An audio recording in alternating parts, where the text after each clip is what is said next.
The Sermon on the Mount might be the most radical speech ever given in human history. Imagine telling people that everything they believed about success, power, and happiness was completely backwards. That's exactly what happened on a hillside in Galilee 2,000 years ago. Well, that's fascinating when you put it that way. And you know what's interesting? We're not even completely sure where it took place, though tradition points to Khor Hattin near the Sea of Galilee. That uncertainty almost makes it more powerful, doesn't it? Like, it could have happened anywhere. But what really strikes me is how Jesus systematically dismantles the social order of his time with the Beatitudes. Blessed are the poor in spirit. Blessed are those who mourn. That reminds me of something I read about ancient Mediterranean culture.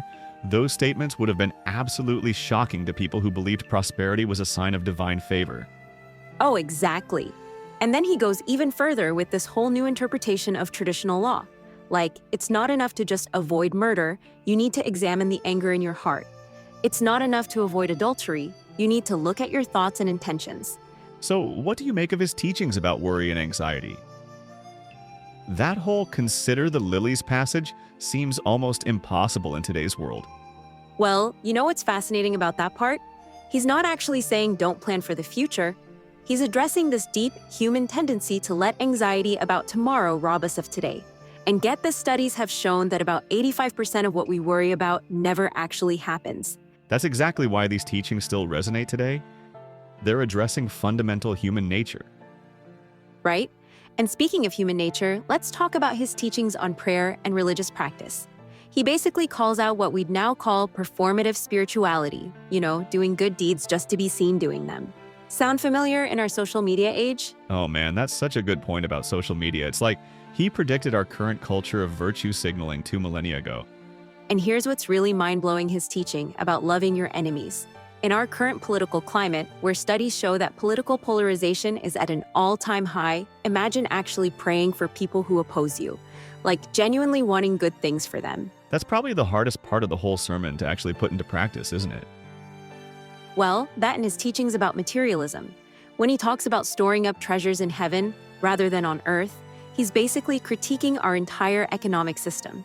And you know what's interesting? Research shows that after basic needs are met, more money doesn't actually increase happiness. The way you put that really brings it into our modern context. These aren't just ancient teachings, they're addressing timeless human struggles. Exactly. And it all builds to that final metaphor about building on rock versus sand. Archaeologists have actually found evidence of ancient houses in that region that were destroyed exactly the way Jesus describes, built on sandy soil. They simply couldn't withstand the flash floods common to the area. So he was using something his listeners would have seen firsthand to make this deeper spiritual point. Precisely. And maybe that's why this sermon has endured. It takes these profound spiritual truths and grounds them in everyday experience. Whether you're religious or not, you can't deny the psychological and social insight packed into these teachings. It really makes you think about how we're building our own houses today, doesn't it? Oh, absolutely, it does. And here's what I find most compelling: these teachings aren't just about personal transformation. They're about reimagining what human society could look like if we actually took them seriously. It's both a personal challenge and a radical vision for social change.